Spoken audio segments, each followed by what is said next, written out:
This is a quick little tutorial for assignment number 4 for Illustrator.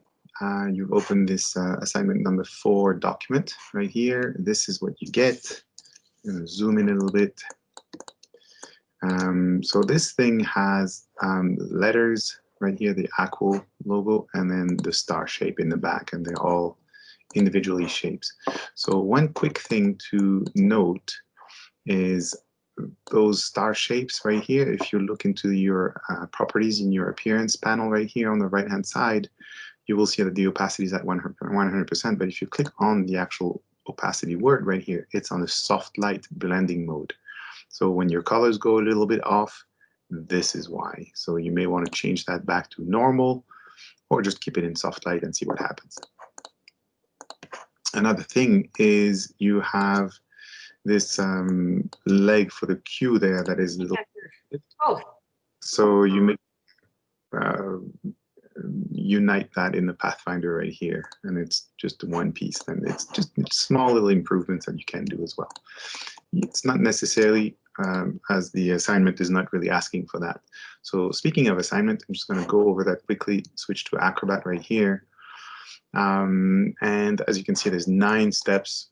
It's fairly quick. So open the file, and using the selection tool, select the letters in the center of the poster. So there we are, selected right here. Switch back and forth, fill the letters with a color from the fill color in the control panel, then save the color as a swatch in the swatches by control clicking, Windows or command clicking on macOS in the swatch, and then name the color text. So you go into your properties panel, you don't go into your swatches. So you have your swatches right here, and by default, this is the swatches that you have in your document. We're going to actually add a new swatch in there. So we're going to go into your appearance panel right here in the properties, click on a little fill right there, and then make a color. So here again, you have your swatches, and here you have your color mixer. So I don't know, let's say make a color that looks aqueous. There you go, something like this. 50, 0, 20, and 0 in CMYK.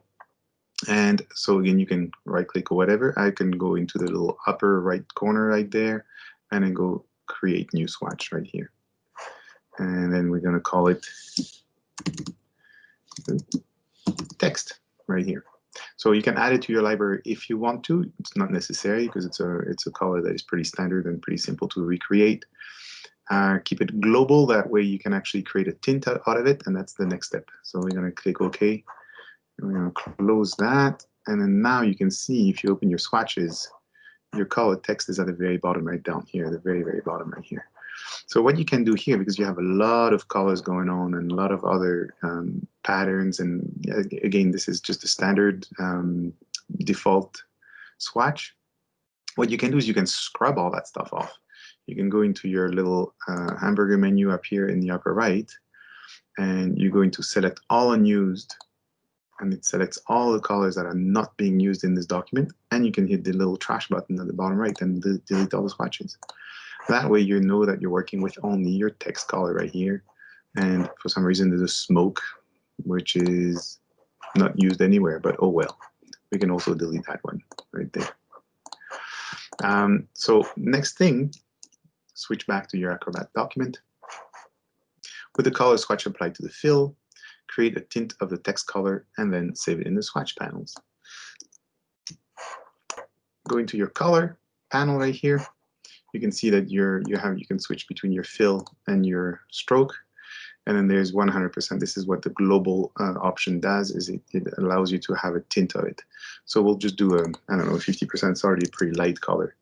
So 50%, and it gets really, really light. And again, we're going to go into the upper right corner in the little hamburger menu, create new swatch, and we're going to call it, we're going to go back to the swatches in there, and then there's a text 50% right there. There's your tint right there.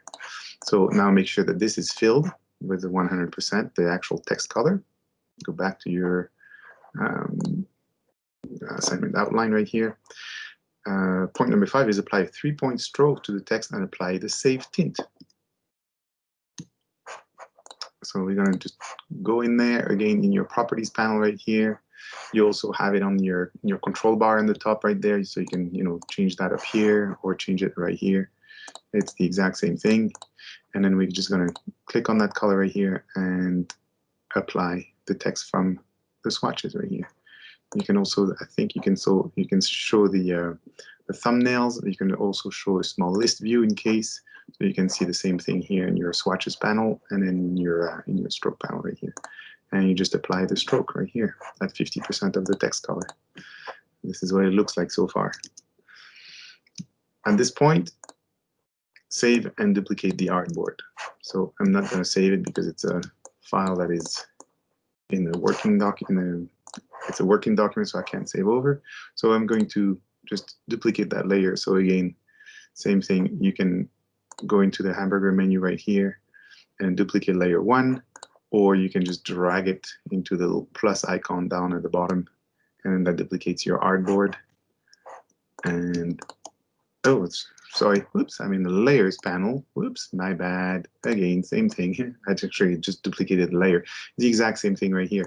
You can duplicate the artboards right here, or just drag it into the little plus menu right there, and it duplicates the artboard as well as the content that is on the artboard. So this is your first step. This is your second step. And scroll down. So working from the duplicated artboard, select the ellipse tool in the tools panel and create a circle on the artboard. Select the swatch from the fill, create a pattern out of the circle you drew. So since I scrubbed the swatches, we'll create another one for extra practice. So we're going to pick a basic shape. There you go, ellipse tool. You're just going to create a circle like this. No stroke. I'm just going to go with a fill, and it's going to give it a different color. So I'm just going to go into the fill panel right here again in the properties, and then switch. So again, this is from my swatch. So I'm going to switch to CMYK, and I'm going to make it greenish like this, 3550. Perfect. And again, switch back to my Acrobat right here. So select the swatch.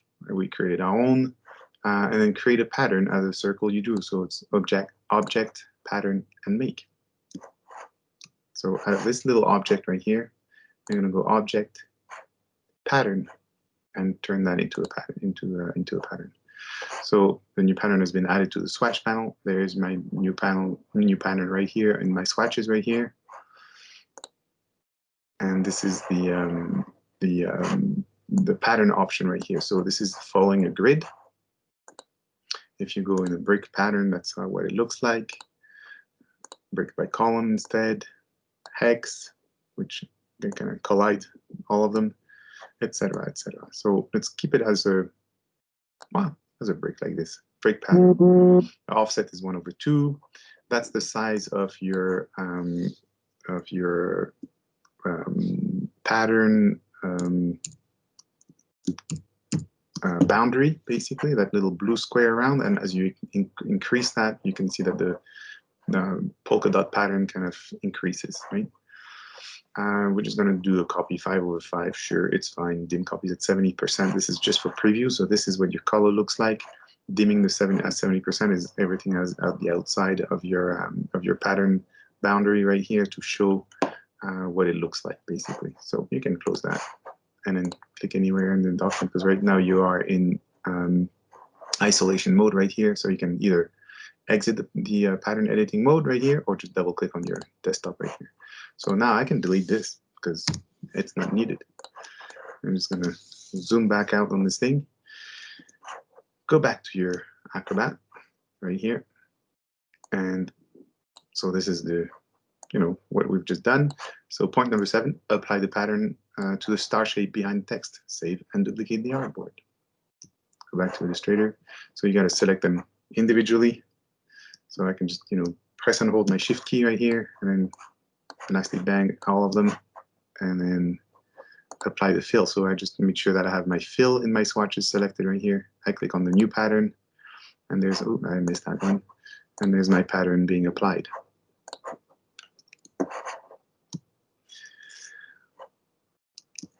We're going to duplicate that layer, duplicate that artboard quickly. Again, right here, there's your step 3. And then working from the duplicated artboard, duplicate the pattern in your swatches, edit the pattern, color, the transparency, etc., and resize the pattern field in the star shape by double clicking the scale tool. So this is where it gets a little bit funky, because what you have is you have a pattern that you have, and let's call it green polka, and we're going to duplicate that. Again, drag it into the little plus icon in the bottom right there, and we're going to double click on that green polka number 2, and we're going to change that color. So here again, you have the object. This is your pattern option, and your object has a fill. So we're going to change that to that color, for example. And we can change that the opacity to, let's say, you know what? We're not going to change the opacity. We're going to change the blending mode to darken. And then we're going to change the hex, and we're going to reduce this pattern boundary right here. So let's see what it does. I'm going to change the opacity just a little bit. There you go.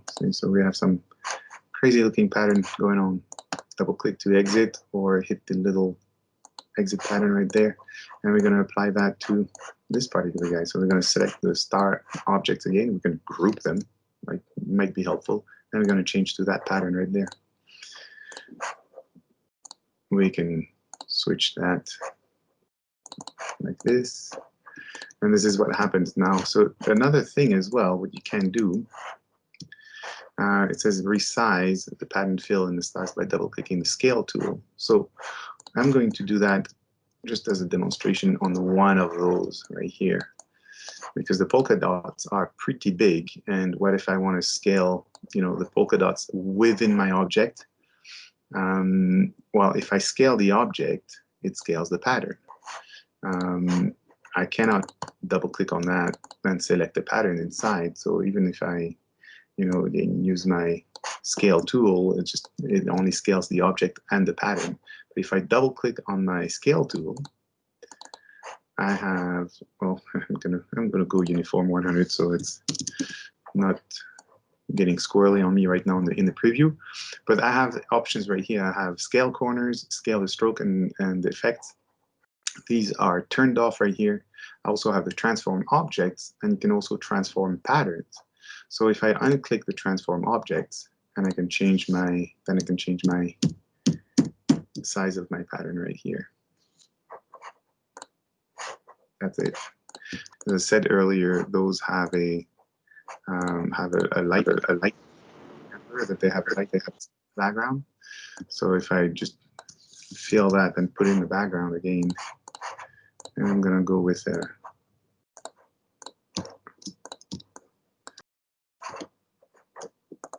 arrange that guy, move it to the back. Yeah, you still have that soft light, and that's why your color does not change. As you can see, you can't see that pattern, although the object is above. You can see that there's the stroke changes color right here, and that's my soft light again. So if I change my soft light to normal, this is what happens. But if I change my blending mode to multiply, this is what happens, right? So there's all those blending modes and transparencies that you can play with.